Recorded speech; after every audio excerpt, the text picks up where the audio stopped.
So this is my sister. I'm telling you, when I say somebody is like a serious hustler, if you haven't read her bio on ghanaian.com/shio, please go and read it. She's like a serious, no kidding hustler. She has a catering business. She does ginger soul. She has non-profit cancer awareness. All these things, man, I can't even keep up. But I'm going to start by asking you that have you ever felt like you lost a part of yourself and your identity by getting married? Morning again, everyone. First of all, Toba, thank you so much for putting this together and for having me. And to everybody else who was here during the networking, I want to apologize for not being here. I typically like to be part of the audience, but this morning, for whatever reason, I was just so nervous. And unlike the first speaker, who I don't believe that was only her second time in front of a group, I literally did this for a living in corporate America, in corporate Nigeria. But I find that when I have to talk about myself and my story, which is sort of my new journey, the nerves are different, the experience is different. And I just sort of wanted to be able to come in and blend in and get it going. So having said that, thanks for having me, and apologies for not having spent more time with you all before we got started. So Tucker asked if I felt at any point in time that I lost my identity and self, perhaps, in being married, so excuse me.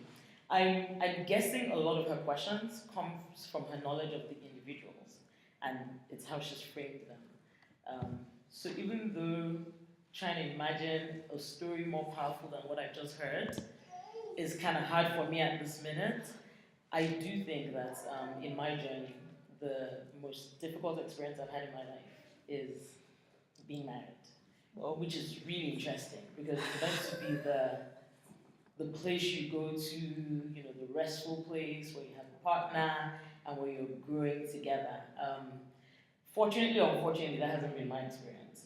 It's just been a whole lot more of a difficult and complicated journey for me.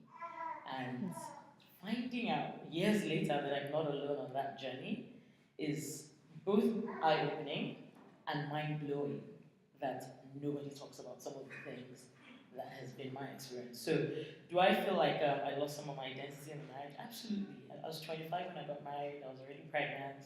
So, even going into the marriage, I was already a mom.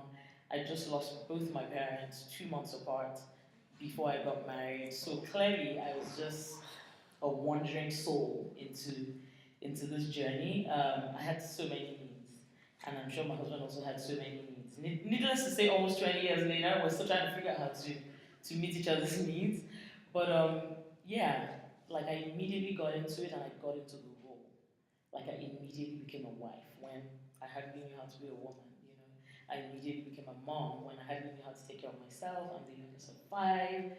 It's a long story, but I definitely, as I went on the journey, forgot Aminat. I literally was just mom, wife, worker, employee, must put food on the table, must support, must contribute, must, and all the musts had little or nothing to do with me. And I think the irony of all of that, so many years later, is the fact that I missed all of that. Like it never even occurred to me that myself wasn't present till recently. Whoa.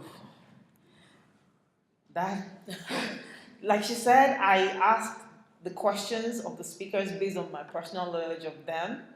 She was the first auntie I had when I came to America in 2002. But just listening to you now, I'm a bit still, my heart is still shocked. Why is she aging me?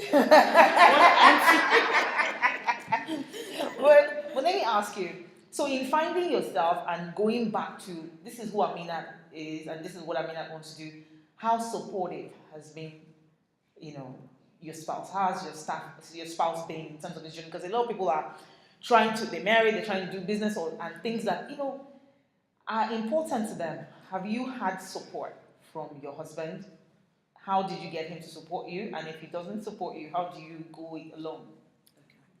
So, one of the first things I'm going to share with you is that my recently found mantra is that I'm possible, and so are you. And it's not something I'm going to sit anywhere and take credit for. It's not some stellar brainstorming session that got me there.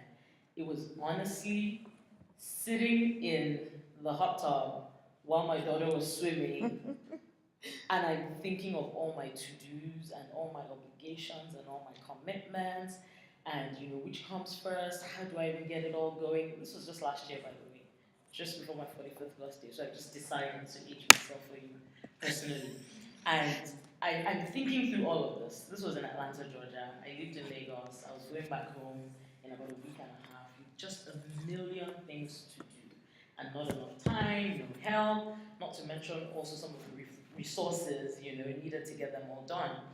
And, I was just thinking to myself, I don't know where I'm going to start. I don't know how I'm going to get this done. And, from nowhere in my head, I was just like, well, I fit. For those of you who understand broken, that's just I can. And I was like, impossible. I can get this done. And I sat there and literally got goosebumps of the irony of impossible from impossible, and how we never really think about these little simple things till it hits us. So, in finding purpose and getting support, I think the very journey of my life is what is getting me to purpose. I think without the experiences I've had, I wouldn't even be this person who has much to share. I honestly think, don't share this with anybody, I think I would have been a brat. Like if I'd had like an amazing marriage, I think I would have been that woman that everybody would just love to hate, I'd just be living my life and doing my things without really thinking of deep things and of other people. But through my experiences, it's like polishing, coal to make diamond, is sort of what I've been through. So in finding purpose, again, I can't even take credit for some shutting the door and doing some amazing brainstorming. It's really just been the experience and the story. Has my husband been supportive? I guess the question is, has my husband realized I found my purpose? I think is the bigger question. So in terms of businesses, which you did mention, I've done several things. I've often got the support of my husband financially, and sometimes that's enough. But in my case and my type of person, I need more. I don't just want somebody to put money on the table and walk away. And it's sort of always been the attitude I've had even in volunteerism. I worked almost 10 years at UPS. We did a lot of work with United Way, and we gave a lot of money, but we also gave a lot of time. We were taking off work to go actually do things with our hands, So that's sort of my experience when it comes to giving and sharing. And then in a family setting, I came from a home of givers. Everybody gives of their time, of themselves, of whatever talents and strengths they have. So that has always been very important to me, to have somebody sort of walk with me and not just sort of fund certain things. And by the way, when I say I've gotten financial support, it doesn't mean I've sat down, my projects have been bankrolled. No, but I've gotten help and assistance. I've never had to take a loan, for example, to do any of the things I've done. So now this journey is new. This journey is very personal. Starting my new venture, Ginger Consults, is not just about the consulting and communication skills that I've used for other organizations. It's really now about grooming people and growing people and getting people out of their space of discomfort, which I know only too well, to understand that you can still thrive. Like there's never going to be a perfect time. There's never going to be a perfect person. There's never going to be perfect situations. In the discomfort, we can find a lot of thriving. So one of the programs that I'm working on rolling out is called Get a Life, and we'll talk about that also in a second. So to the subject of purpose, I don't believe that I have really shared a lot of what I want to do and how I intend to do it with the partner you asked about to know if he'll support it or not. But that's also strategic, and I'm sure we'll talk about it in a minute. Okay, wow, that's serious. Anyway, so I'm going to get a little bit personal now, and more personal, because the whole reason why we're here is for people to look at these battle-tested women up here and see how you're, winning the wars and how they can also win it if this is something that they're fighting. There was a post I put up on Facebook one day, And I also sent it to my list on WhatsApp, and you wrote back to me immediately and you said, I hope you're going to ask me about this, Ashio. I said, before there was an abusive man, there was an entitled little boy and a mom who enabled him. What does that mean to you? And then in the second part, I'm going to ask you a question about your sons, because you also have two sons. Yeah. But let's talk about that with your husband. What is it that you absolutely hate about your husband? And you think, truly, we're keeping it very real here. What do you absolutely hate, and how did his mother enable that? So when she said we were going to get personal, she got personal. Just before I talk about my husband and my experience, I want to preface this by saying, again, I'm the youngest of 5 kids. I only have one brother. He's right before me. He's 5 years older than me. So left to him when I was born, I was a toy. It's just the bring the ball, be the goalpost, climb the fence. Back then in Lagos, we had short fences, believe it or not, and it was safe. Play. I did anything and everything he wanted, just so that I had company and I had a playmate. And my dad was, again, like I've said, a giver. My dad, to date, is the only man I know that when the first sister that was getting married, he was involved in going to buy the things to take her to her husband's home. I'm sorry, who does that? My dad, to date, again, is the only man of his generation. And I'm not saying there weren't others. Obviously, I don't know of them that was involved in knowing who our meat supplier was at the abattoir. He knew the names of people in Tedroshow Market. They knew him. And he woke up the next morning and wore his suit and went to work. So this has been my experience. So again, with that background and then getting into a marriage and them not being there, my expectations were here. I was looking for so much. And I know now that as I'm growing and as I reflect, it probably would have always been a challenge for my husband to sort of meet my needs in the way that I wanted. But it only started occurring to me that he didn't even know how, even if he wanted to. So for a lot of times, I was mad and I was upset and I was trying to rationalize with somebody who had no concept of my rationals. My husband lost his father when he was 7. His younger sister was 3. There are 5 kids, so they were raised by their mom. So in my husband's world, a mom is a bridge that doesn't fall apart. A mom, raises 5 kids. A mom has no life. A mom, does whatever she needs to do for her kids to survive. And somewhat also dictates what the kids do and how, in his mind. I'm not saying this is what it is. I'm not also saying this is right, wrong, or indifferent in his mind. So, I find that when I'm going through what I think are struggles and I'm crying out, help, I need help, I'm dropping things, his immediate response is, I don't know what the big deal is. My mom did all that and more. Exactly. And so it's like, where do you even start from? How good do you need to get to compete with that? Like where do you even start from? So when I saw Tokyo write that, it just blew my mind because, again, like I said, I've been married a little over 20 years. So I've seen a lot. And in seeing a lot, I'm learning a lot. And, I'm working on putting it together to share. And it's not, I always want to preface this by saying, it's not a knock anybody. It's not a, not support somebody's experience or journey, but it's a realizing and identifying these things so that if they're happening in your life now, you can pause, and try to stop these things. I find that for my husband, the thing that I abhor the most, if I can use that word because it's strong, is his temperament and attitude. You said one thing, but I'm going to say two. Temperament and attitude. Because, 10% is just all of what happens to us. The rest is attitude. How do we then deal with the things that happen to us? And how do we move ourselves forward? My husband is, I'm beginning to realize, almost dangerously temperamental. Like, even to himself. So he's the epitome of cutting his nose to spite his own face. Because you must suffer. For whatever it is, he feels like you need to suffer for at this point in time. Even though sometimes it ends up affecting and impacting him and moving forward. And I never really thought about that. I've even heard his friends laugh and joke and say, this one, he'll pose, even the thing he wants to do and we all want to do, he'll end up not doing. And to them, they see it as pose, he's been a guy.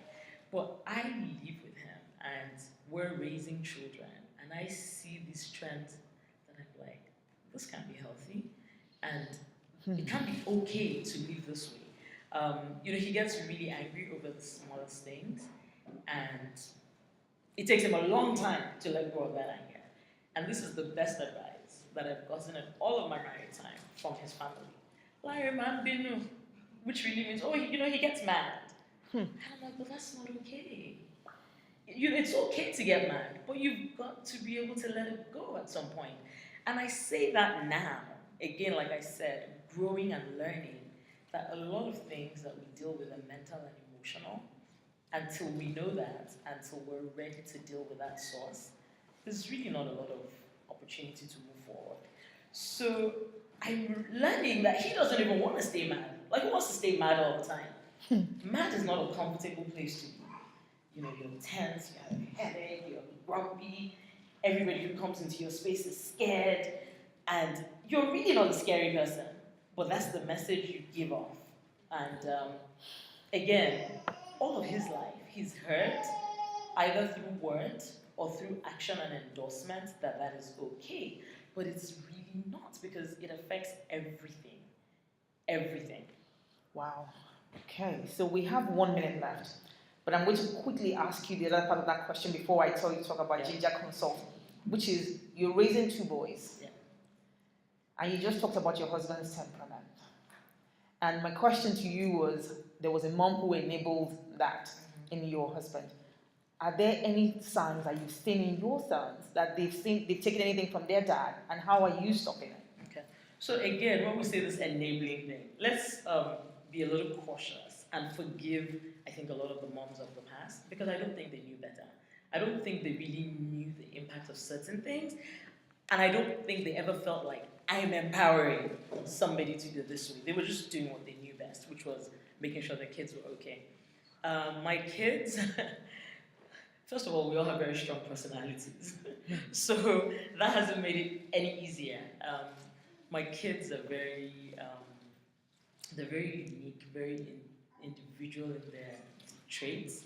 My first son is the embodiment of everything my husband and I. So he's a tour de force all by himself. He's very emotional, very sensitive, very creative and talented, very laid back. He's a go-getter, but he feels like the world should just give him, because they should recognize already that, gosh, I'm so talented, So it's a constant battle with him.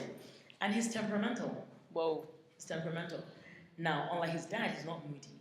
He loves life too much to be moody. He wants to be in the good times. He wants to roll with the times.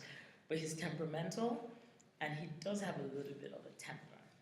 And I hadn't paid much attention to it till my youngest and my only daughter and West Sharia. Because when you were speaking, my heart almost broke, because my daughter's name is Naima.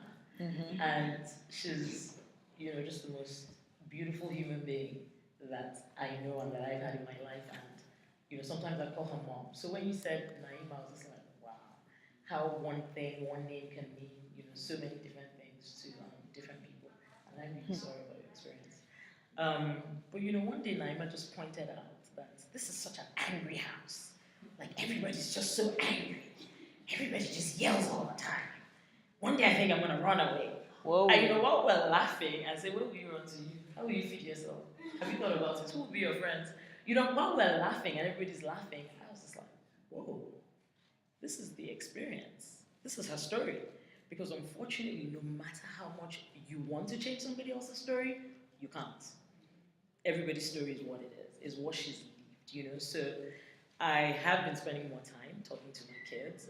I'm spending more time in Atlanta now than in Lagos, because I find that the most important thing to me right now is peace, joy, and stability in my home.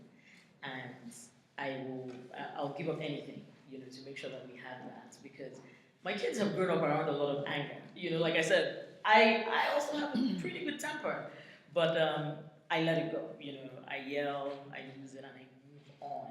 So they've seen a lot of that, and he tends to think it's okay. He's actually said to me before, one day when he got a little too mad for my appreciation, and I was equally going to give him everything I had. And so he's moving away from me, and I'm moving closer to him, and he's looking at me like, what's this woman going to do? And I was like, 20 doesn't mean anything in my books. I brought you here, and I'm going to sort you out. And I told him, I said, the day it crosses your mind, if people have been telling you in school, oh, you can call the police, you can report your mother, da, da, da, da. I said, tell them she's from Egbe. Just tell them that all that doesn't mean anything to us. Because first we're going to sort you from home so that nobody teaches you outside. So yeah, we've recognized that we need to talk about it, that we need to address it, and that we need to express ourselves, which I don't think my husband had that opportunity to express himself and talk about how he felt about things other than being angry. So hopefully we get it right. Whoa. And I hope that we're seeing the point here, because so many of us, we complain about our spouses, but they say, oh, his mother spoiled him, his mother enabled him, his mother did this. But we then don't see how we are that mother that we don't like when it comes to our own sons. And so those conversations are very important for all of us who are raising boys, because the men who are abusive to us, adult women, were raised by some women too. So I'm going to let you wrap up by talking about Ginger Consult. That's your next move now. And what does that mean for SheEOs? Okay, for SheEOs, Ginger Consult, and a little bit of personal branding because I've read and thought I should address this. I've spent all of my adult life in marketing communications to be precise, and I've done it for everybody else.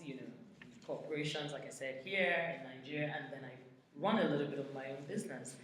But what I'm beginning to do with Ginger Consult is really what I would easily do for free for the rest of my life.